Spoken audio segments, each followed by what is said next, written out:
খুব ডেন্স ফরেস্টের মধ্যে দিয়ে আমরা যাচ্ছি। ডান দিক বাঁ দিক দু জায়গাতেই ডেন্স ফরেস্ট রয়েছে। এখানে যে বোটে আমাদের যে গাইড রয়েছে তাদের সঙ্গে কথা বলে একটা জিনিস জানতে পারলাম যে এখানে নেটওয়ার্ক চলে না। আমিও ফোনে ট্রাই করে দেখেছি, নেটওয়ার্ক যাচ্ছে না। তো হঠাৎ করে তো ডিজেলে চলে বোটগুলো, হঠাৎ করে যদি ডিজেল শেষ হয়ে যায় তাহলে এরা একটা অদ্ভুত আইডিয়া বের করেছে, খুব ইউনিক আইডিয়া এবং খুব লজিক্যাল। ওদের একটা টাইম দেওয়া রয়েছে যে এই ট্রিপটার আপ অ্যান্ড ডাউন 1 থেকে 1.5 ঘন্টা লাগে। তার মধ্যে যদি কোনো বোট রিটার্ন না আসে তারা একটা রেস্কিউ বোট পাঠায় যাতে কোনো বিপদ হয়েছে কিনা দেখতে।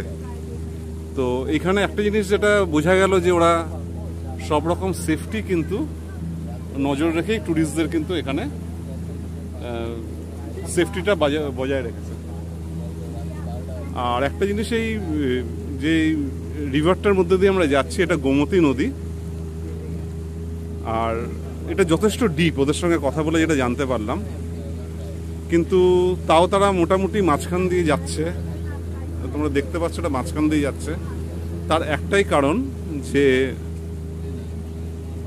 সাইডে কিছু রকস কিংবা কিছু ট্রিজ ভেঙে গেছে, গাছ পড়ে আছে, সেই জায়গাতে গিয়ে যদি বোটটা ধাক্কা খায়, কোনো যদি ড্যামেজ হয়, সেই সেফটিটা রাখার জন্যই তারা মাঝখান দিয়ে যাচ্ছে। অনেক উঁচু অবধি কিন্তু গাছ, বিভিন্ন রকম গাছ, মেডিসিনাল প্ল্যান্টও রয়েছে এর মধ্যে। হয়তো আমাদের পক্ষে সব কিছু চেনা একবারে সম্ভব নয়, কিন্তু এক কথায় জীবনে হয়তো আর সেকেন্ড টাইম এখানে আসবো না। একটা খুব সুন্দর মেমোরি আমাদের সবার জন্য। Amazon of India, Chhabimura, Tripura.